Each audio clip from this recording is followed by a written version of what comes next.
Laidą pristato Salmo, didžiausios žūklės parduotuvės Lietuvoje. Salmo, žvejok su malonumu.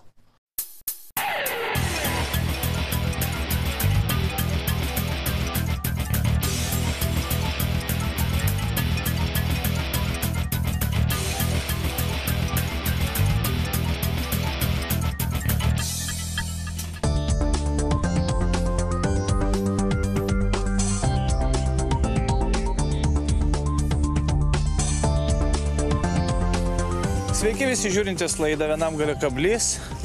Šiandien mūsų laida daugiau teorinė negu praktinė. Iš tikrųjų šyla orai, vandens telkiniai atsigauna ir atsigauna stovintis vandens telkiniai. Upėse žvejoja visi. Bet daugelis mėgsta savo ežerus, tvenkinius ir kaip pradėti šylant vandeniui gaudyti žuvį, apie tai šiandien visa mūsų laida.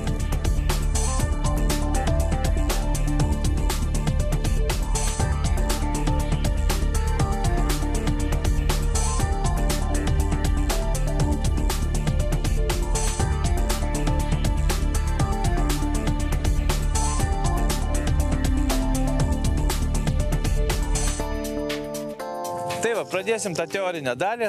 Aišku, pradžioje mes visada ruošiamės jaukus.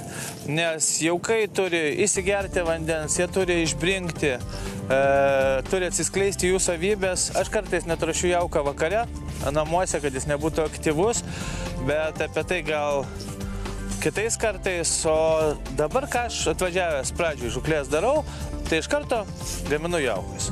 Tiesiog juos sudrėkini ir tas drėkinimas vyksta per 3 kartus. Pavyzdžiui, pirmą kartą jaukas išgeria visiškai vandenį, už 10 minučių vėl pridedi vandens, gali tuo metu tvarkytis savo daiktus ir dar už 10 minučių vandens, gražiai išsuki, gali tai daryti rankomis, nebūtinai grąžtu, kaip aš darau. Ir tada pertrini per 3 arba 2 mm sietą, kokios to frakcijos reikia. Šį kartą aš tikiuosi stambesnės žuvies, tai per 3 mm. Viskas, jaukas paruoštas, galime toliau sėdėti gaudyti žuvį.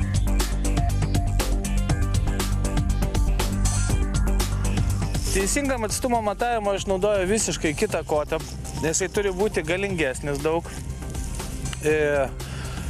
su pakankamai kieta viršūnė. Viršūnė mano, pavyzdžiui, kota, kurį aš naudoju ir jaukinimui, ir dugno skambinimui, turi 5 uncijas, jis labai kietas, tačiau anglinis, labai jautrus. Valas pakankamai storas, 1600, 1800 pintas valas, nes tuo koto aš negaudau. Ir aišku, yra naudojamos specialūs gilmačiai, tokie minos formos, bombos formos, su rageliais, su kuriais aš mėtau ir ieškau atstumo. Ką mums reikia susirasti ant dugno? Svarbiausiai kažkokį tai nelygumą, perkritimą, jausti dugno struktūrą. Pavyzdžiui, labai geros vietos, kai tu užmeti, jauti, kad tik kažkoks kriauklynas ir staiga eina į minkštą. Tai tokia vieta viena iš idealiausių tarp kieto ir minkšto dugno gaudyti. Stengtis padėti kabliuką ant minkštą dugną, nes žuviai daug patogiau paimti bus masalą. Bet būtent su tokiu įrankiu aš dirbu geras 15 minučių, 20 minučių žuklės vietoje, kol aš išsiaiškinu dugną. Dar kartą sakau, jeigu yra vien minkštas dugnas, tada reikia ieškoti bent jau dugno be žolyčių, gerai apžiūrėti tą bombą, kad ant jos nebūtų žolių. Ieškoti to tarpo, tos vietos, kur jūs numanote, kad žuviai bus patogiau paimti masalą, kur gražiai gulės jūsų šėryklą, neįlys kažkur giliai į dumblą.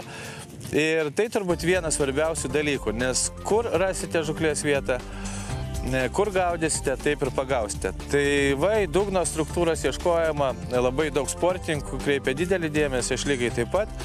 Ir vėlgi atsispyrimo taškai tokie, kieto minkšto dugno perkritimai ir gilių perkritimai arba vadinamasis šlaitelis. Tai čia kiekvieno meškeriotojo, aišku, jau per ilgą darbą išdirbta esmė, bet kas pasižiūrėti ant dugno, tai labai svarbu.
Nu va, toks grožis kuojas, senai tokia pagavęs. Žiūrėjom prie kitą etapą. Kam dar reikalinga ta meškerė? Taip, mes įsimatavom dugną, įsiaiškinam, kur žvėjosim, dabar jau kinsim. Jaukai jau parašti mūsų, viskas lyg tai dirba, tada imam, aišku, didelę šėryklą. Kodėl? Todėl, kad pavasarį mes ieškome seklios vietos. Nesvarbu, ką mes gaudom, ar karšius, ar lynus, ar karosus. Vis dėlto ieškom ten, kur yra seklu, kur vanduo yra prašildęs, stovinti vandens telkinį, nes šiandien apie tai kalba. Tai gali būti ežeras, tvenkinys, užtvanka, bet kas. Ir jaukiname. Seklioj vietoj niekada nesinori labai daug triukšmauti. Ir dėl to geriau patriukšmauti vieną kartą gerai ir po to gaudyti jau savo šėryklėlę. Todėl tam yra sugalvoti štai tokias didelės jaukinimo šėryklas. Ir būtent toks liaunas meškerikutis, su kuriuo aš žvejoju, nelabai leistų išmesti tokias didelės šėryklas. Todėl būtent to galingo savo įrankio, kurio skambinausi dugną, aš lygiai taip pat dedu didelę šėryklą ir jaukinu. Jaukinimo esmė, aišku, yra paduoti šiek tiek gyvų masalų ir tos masalus mes pakarpame. Pavyzdžiui, sliekus aš visada pakarpau, o pinkus aš skandinu. Kodėl skandinti pinkai? Todėl, kad idėja tokia. Dažniausiai ten, kur seklu yra šiek tiek dumbliuko, jeigu jūs mėsite gyvus pinkus arba musės lervas į jaukus, jie iškart įsiraus į dugną. O čia variantas labai paprastas – skandinti, įdėti į jauką, jie tiesiog gražiai nukrenta ir būna paviršiuje. Nes jie nejudrus, jie negyvi, paskandinti iš vakaro arba prieš 2 dienas. Ir viskas, jie guli gražiai ant dugno, niekur nesiraus ir žuvytės jis rankio. O startui aš jaukinu geras va dabar, kai toks metas ne didžiasias, o vidutinės 4 šėryklas ir viskas, po to aš jau galiu ruoštis žvejybai. Žvejybai ruošti savo pagrindinį žuklės įrankį, apie kurį pakalbėsime vėliau.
Na va, pasirodė nedideli karšiukai.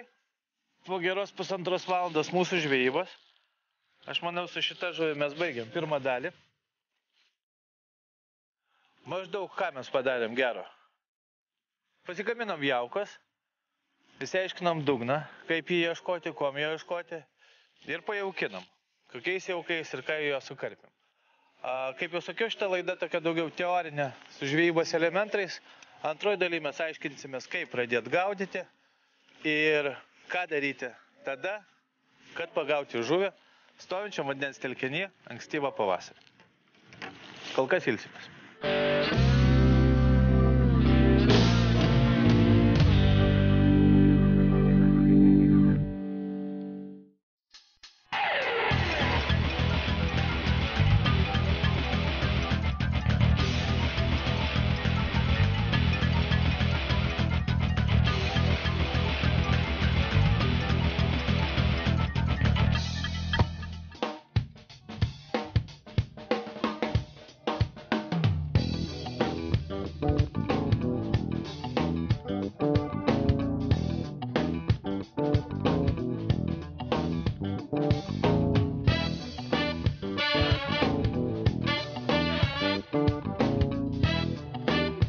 Sveiki sugrįžę po pertraukos, mes šiandien tęsime savo laidą ir daugiau, kaip supratote, laidoj mintis tokia, kad kaip gaudyti stojančiam vandenį. Nesvarbu, ar tai būtų ežeras ir jūsų mėgstamas telkinys, visur vandenys šyla ir automatiškai žuvis nori pradėti kibti. Bet, kad jas pagauti, yra begalė niuansų, apie kuriuos šiandien aš jums ir pasakoju. To ištrauksim tą žuvį ir pratęsim.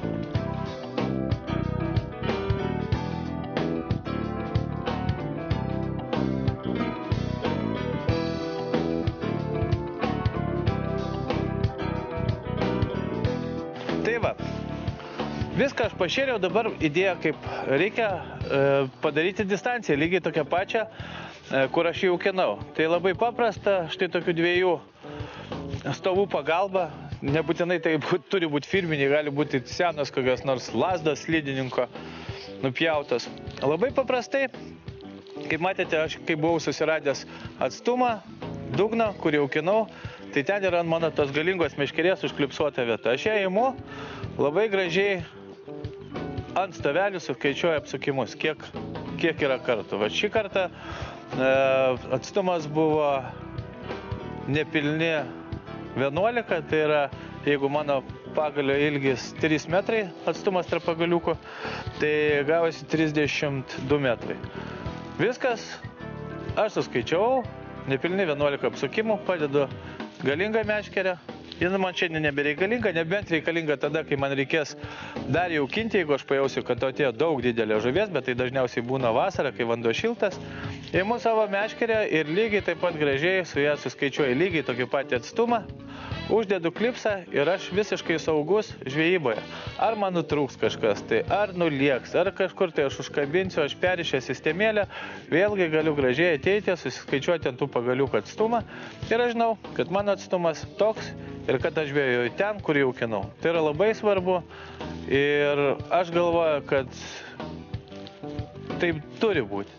Galų galia, jeigu žvejoja tik vieną meškerę, jeigu turite jūs galingesnę meškerę, tai nepatingėkite, tarp tų pagaliukų susiskaičiuokite mažą ką, nutrūks kažkas, nulieks.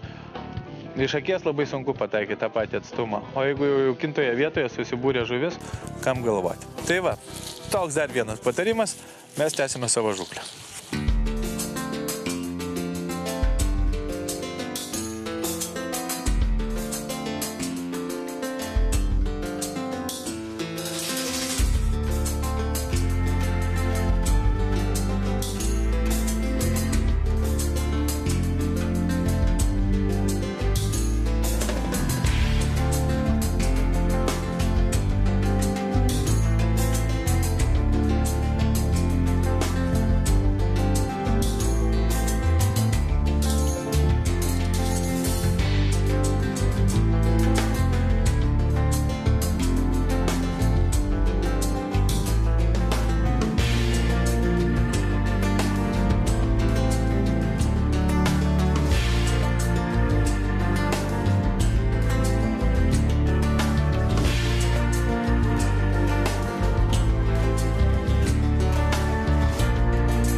Apie šėryklas, kurias aš rekomenduoju stovinčiam vandeniu ir tada, kai gaudome negiliai, kur, kaip jau mes įsiaiškiname, prašylęs vanduo, kur juda žuvis. Aš siūlau plastiką ir metalą, nors iš tikrųjų daugiau gal ir metalą. Kodėl? Todėl, kad ten, kur gyliai nedideli, iš metalo pakankamai greitai išeina jaukas ir labai gražiai pasiskleidžia, automatiškai vilioja žuvį. Aišku, galima naudoti ir plastiką, bet, pavyzdžiui, jeigu mes turim kaip dabar tokį šiandien vėją, tai tos klasikinės feeder sport šėryklėlės, kurios yra visiems labai jaukios ir patrauklios, čia gaudyti visiškai blogai. Kodėl? Todėl, kad šoninis vėjas ir automatiškai ta šėryklą, kuri turi sparnus. Ir kam jin turi sparnus? Tam, kad jinai gražiai pakiltų su žuvim nuo dugno ten, kur yra kliuviniai.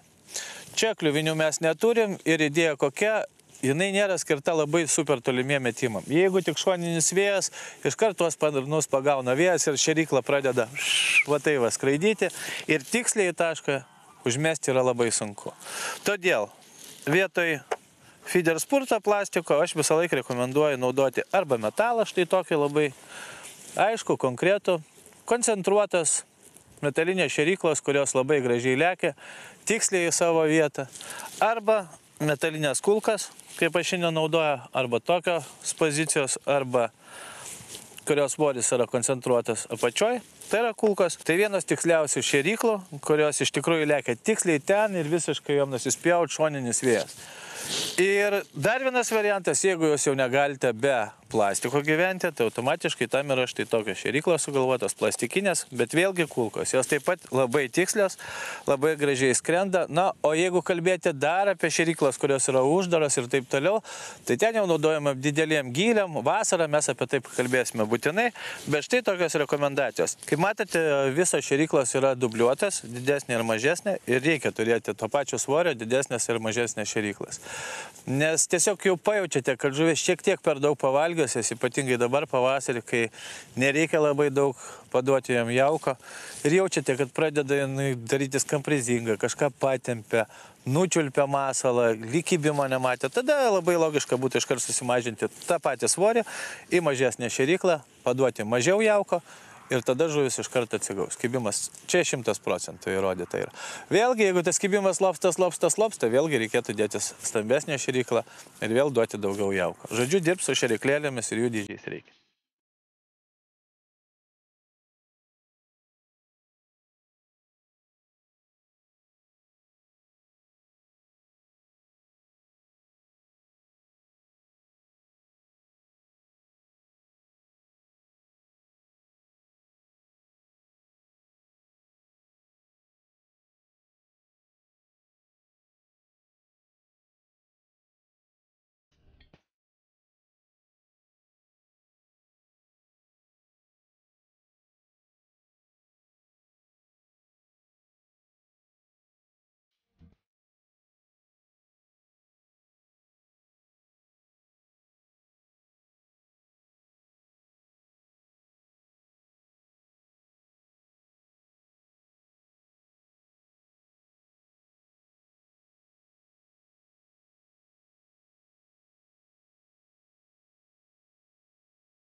Aišku, kaip matėte, tokiai žūklėje aš rekomenduoju mažus kabliukus.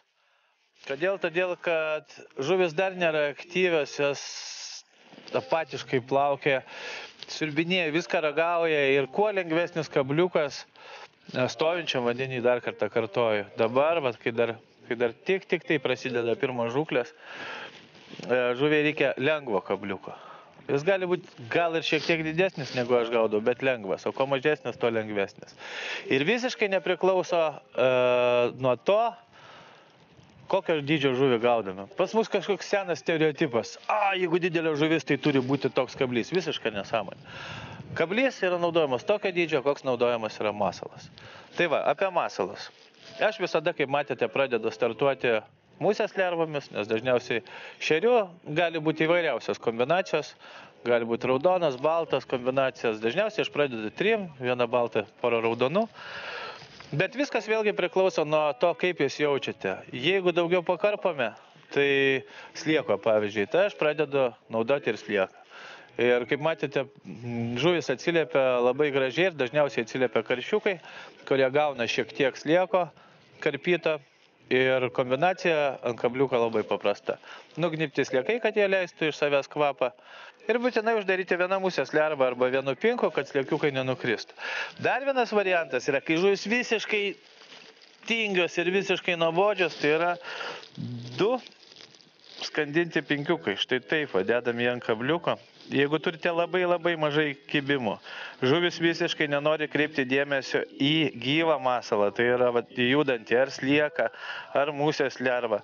Tai štai toksai variantas mane yra išgelbėjęs begalę kartų. Jis atrodo va taip, delno.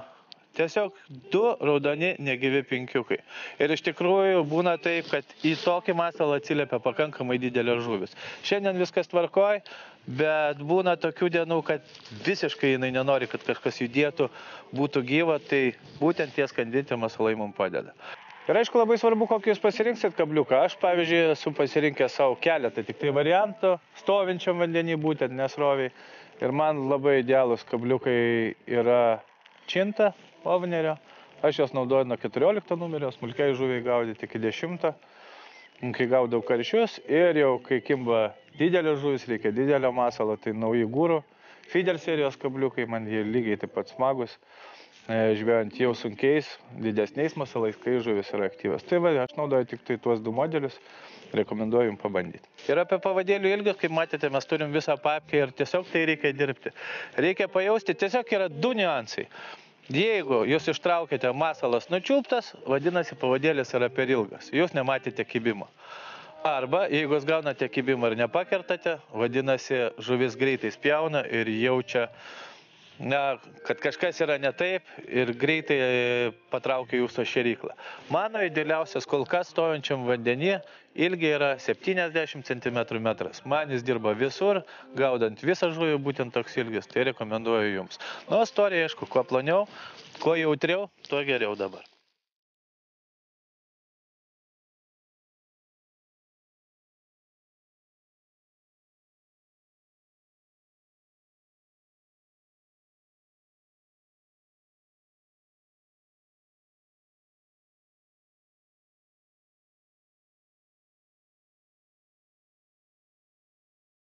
Su šitą žuvį mes norim pabaigti savo laidą, nes prasidėjo lietus. Aš galvoju, mes daug papasakojam ir išaiškinam, kaip pradėti savo pirmąsias žuklės. Nesmė, kaip supratote, kur gaudyt, kodėl gaudyt. Aišku, smagu ten, kur yra žuvies. Bet manau, kad mūsų patarimai tikrai jums padės pagauti žuvies, prasidedant į šį pavasarį, stovinčiam vandens telkinyje, ir jūsų žuvis bus tokios pats gražios kaip ir mūsų. Viskas šiandien. Dar vėliau pažiūrėsim, ką šiandien pagavome. Ir pasakysime, nei žvyno, nei uodegos. Diena ne veltui, nes viskas, ką mes darėme, pasiteisino.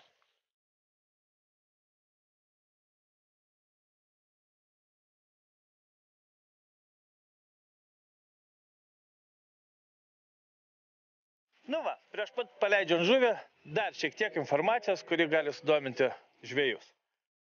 Dėmesio! Viskas karpių žūkliai paroda vyksianti Kauno rajone Akademijos miestelėje balandžio 9-10 dienomis.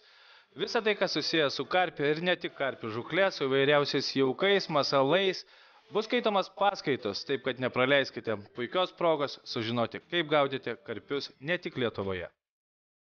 Dėmesio, dėmesio, tradicinės vilkėjimo varžybos Baltijos jūroje Trolling Lašiša 2016. Taip, vienos įdomiausių varžybų, kur iš Klaipėdos uosto išlėkė krūvą katerių gaudyti Lietuvos Baltijos gražiausios žuvies lašišos.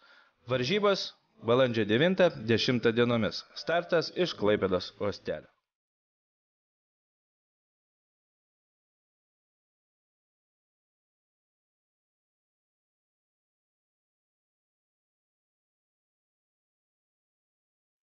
Nu va, ką aš noriu pasakyti. Nereikia visų tų platformų, kaip mes čia pasiruošę, nereikia visokių stovų ir taip toliau. Visą tai galim daryti nuo kėdutės, ką mes šiandien pasakojam. Tiesiog, kad artėja varžybų sezonas ir jau treniruotės vyksta tokios, kokios vyksta, nes reikia viską atkalti iki automatizmo. Kiekvienas judesiukas, ranka turi būti viskas idealiai. Nes artėja ir pasaulio čempionatas, ir Lietuvos čempionatai, turėsim ką veikti. Taip, aš manau, tokie patarimai tikrai padės. Atviro vandens žūklės sezonio, dabar pavasarį, pagauti žuvį stojančiam vandenį. Šiandien tiek, nei žvyno, nei uodegos, susitiksim lygiai po savaitės.